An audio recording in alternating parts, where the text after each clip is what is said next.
Hello दोस्तों, नमस्कार। स्वागत है आपका अपने YouTube चैनल सावन सीटेट अकेडमी। दोस्तों, आज हम पढ़ने वाले हैं इन्वायरमेंट, पर्यावरण में हम आज शाकाहारी, मांसाहारी जीव जंतुओं एवं पक्षियों के बारे में पढ़ेंगे। तो दोस्तों, आप पेन और कॉपी लेकर बैठ जाएं। हाँ दोस्तों, अगर वीडियो पसंद आए तो हमारे चैनल को लाइक शेयर सब्सक्राइब करें और चैनल पे पहली बार हैं तो बेल आइकन दबाना ना भूलें। दोस्तों चलिए शुरू करते हैं। दोस्तों देख लीजिए, आज हम पढ़ने वाले हैं खाद्य श्रृंखला। खाद्य श्रृंखला हर परीक्षा में बहुत ही महत्वपूर्ण भूमिका निभाता है, जिसमें आपको 1 से 2 प्रश्न आ जाते हैं। तो दोस्तों क्या पता कौन सा प्रश्न आ जाए। चलिए शुरू करते हैं। ये है खाद्य श्रृंखला, जिसमें फूड जो होता है, परिभाषा ऐसे पदार्थ जिनके सेवन करने से जीवधारियों को ऊर्जा प्राप्त हो। जीवधारियों जैसे जीव जंतु, जानवर और मनुष्य। तो दोस्तों, जैसे हमको भूख लगती है, हम खाना खाते हैं, पानी पीते हैं और हमें एनर्जी प्राप्त होती है, फल फ्रूट जो भी। और तो दोस्तों जीव जंतु भी ऐसे ही होते हैं, उनको घास फूस और मांसाहारी जो होते हैं वो मांस खाते हैं और उनको ऊर्जा प्राप्त होती है। दोस्तों वनस्पति जो होते हैं वह स्वपोषित होते हैं, क्योंकि उन्हें किसी को खाने की आवश्यकता नहीं होती है। वो सिर्फ जैविक जो है नीचे से, पृथ्वी से और ज़मीन से जो भी ऊर्जा प्राप्त करते हैं, उन्हीं से वो ऊपर उठते हैं और हरे भरे रहते हैं। जंतु जो खाद्य के लिए अन्य जीवों पर निर्भर है। ठीक है दोस्तों, जंतु जो होते हैं, जैसे जीव और जंतु दो हैं, और जंतु जो होते हैं वो दूसरे पर निर्भर हैं, क्योंकि मनुष्य भी देखिए चावल हो गया, गेहूं हो गया, फल हो गया, फ्रूट हो गया, मांस हो गया, मछली हो गया, अंडा हो गया, दूध हो गया, इन सब पे निर्भर है। वो दूसरे पे निर्भर है, वो खुद स्वपोषित नहीं है, वो घास की तरह नहीं है। ठीक है, जैसे शेर हो गया, चीता हो गया, सियार हो गया और जो है ये मेंढक हो गए, मछली हो गई, ये सब जो है दूसरे पर निर्भर है। अब आते हैं सर्प। सॉरी दोस्तों, आपको ये मालूम होगा कि ये जो है पिरामिड कहते हैं इसको। ठीक है, ये घास हो गया, ये टिड्डा हो गया, ये मेंढक हो गया और ये सर्प हो गया। ठीक, ये मेंढक है, ये टिड्डा है और ये घास है। दोस्तों घास उत्पादक होता है, ये शुरू से मालूम है हमें। टिड्डा प्राथमिक उपभोक्ता है। टिड्डा किसको खाता है? घास को खाता है। आपने देखा होगा कि टिड्डे खेत में लग जाते हैं, धान की खेती को बर्बाद कर दिया, गेहूं की खेती को बर्बाद कर दिया। तो दोस्तों वो घास को खाता है।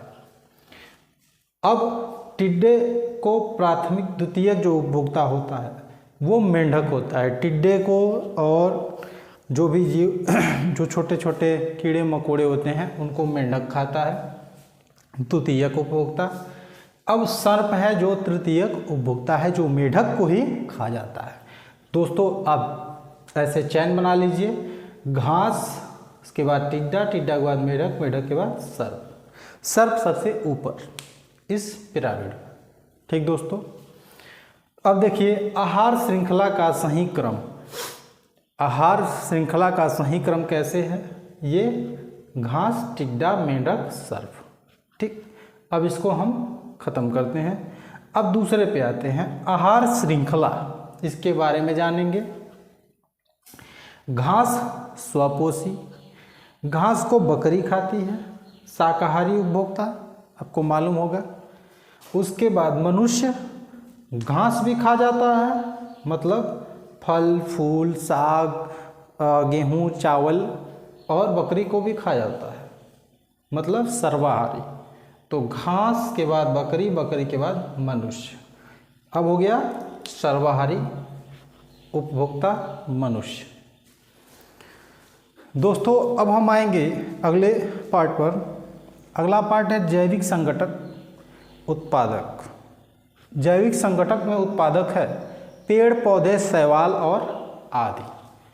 पेड़ पौधे, शैवाल और आदि। शैवाल कहीं का भी हो, ताल पोखरे का हो या समुद्र का हो, शैवाल शैवाल है, पौधे पौधे हैं, पेड़ पेड़ है।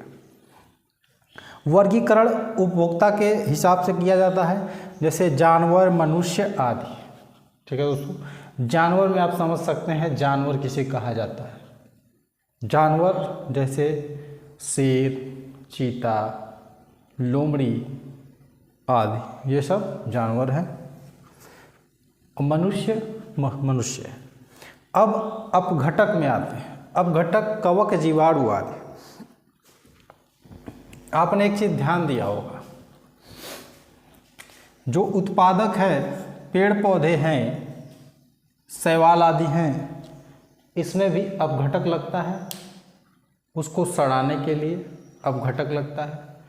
क्योंकि आप हमेशा ध्यान रखिएगा, अगर पिरामिड में सबसे ऊंची चोटी पे पूछा जाए तो आप अपघटक को ही आंसर बनाएंगे,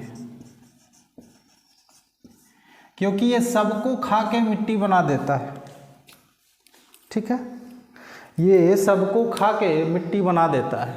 आपने ध्यान दिया होगा, अगर कोई जानवर मर जाता है, अगर उसे हम ऐसे ही छोड़ देते हैं या ज़मीन में गाड़ देते हैं, तो कुछ दिन बाद अगर हम ज़मीन को खोदते हैं या वहाँ पे देखते हैं तो जानवर जो उनका मांस होता है उसको अपघटक, जो कवक होते हैं, जीवाणु होते हैं, उसको खा के सड़ा गला के ख़त्म कर देते हैं, मिट्टी बना देते हैं। ठीक है दोस्तों, इसलिए जानवर, मनुष्य को भी ये लागू होता है, क्योंकि उनमें भी मांस है, उनमें भी खून है, तो इसको भी अपघटक खा सकता है। इसलिए कहा जाता है कि हमारे जो चमड़ी होती है, इसके ऊपर भी अपघटक जिंदा होते हैं। ये कहीं भी जी सकते हैं, इनको सिर्फ आपसे खून चूसना है, आपको खाना है और आपसे एनर्जी लेना है, और ये जिंदा है, इनको कोई वो नहीं। अब आते हैं हम साधारण समुद्री आहार श्रृंखला का क्रम जानेंगे। ये नोट्स बनाइए, समुद्री आहार श्रृंखला। पहले घास, जो कि स्वपोषी होती है। शाकाहारी उपभोक्ता, जो छोटी मछलियाँ होती हैं। मांसाहारी उपभोक्ता, जो बड़ी मछलियाँ जैसे व्हेल। ठीक है दोस्तों, ये क्या होती हैं? मांसाहारी, जो ये छोटी छोटी मछलियों को खा जाती हैं। पर छोटी मछलियाँ हमेशा घास फूस खाती हैं, मिट्टी खाती हैं, वो शाकाहारी होती हैं। दोस्तों, अब तितली के बारे में जान ले हम। तितलियाँ क्या करती हैं, विशेष रूप से उनका क्या काम है। तो तितलियाँ जो होती हैं, उनका विशेष रूप से काम ये है कि पुष्पीय पौधों के परागण के महत्वपूर्ण भूमिका, उनका परागण में बहुत ही महत्वपूर्ण भूमिका निभाती हैं। और दोस्तों, तितलियों की संख्या में गिरावट से पौधों के परागण पर प्रतिकूल प्रभाव पड़ रहा है, क्योंकि जो प्रदूषण है वो तितलियों को मार रहा है, और जो पेड़ पौधे कट रहे हैं उससे भी तितलियां खत्म हो रही हैं। खाद्य श्रृंखला में निम्न सदस्य के रूप में कार्य है इनका। ठीक है दोस्तों, ये सिर्फ क्या करती हैं, ये भी दूसरे पर ही निर्भर हैं।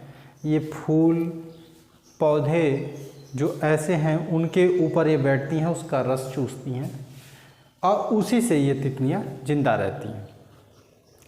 दोस्तों, ये खाद्य श्रृंखला है जिसका आप स्क्रीनशॉट ले सकते हैं। ये दोस्तों आप स्क्रीनशॉट ले लीजिए और इसका नोट्स आप बना लीजिए। दोस्तों देखिए, मात्र 5 से 8 मिनट वीडियो में आपने पूरा चैप्टर खाद्य श्रृंखला का ख़त्म किया। और आप देख लीजिए, ऐसा वीडियो पूरे YouTube पे नहीं है। लाइक शेयर सब्सक्राइब तो बनता है दोस्तों। चलिए मिलते हैं अगले वीडियो में, तब तक के लिए जय हिंद दोस्तों।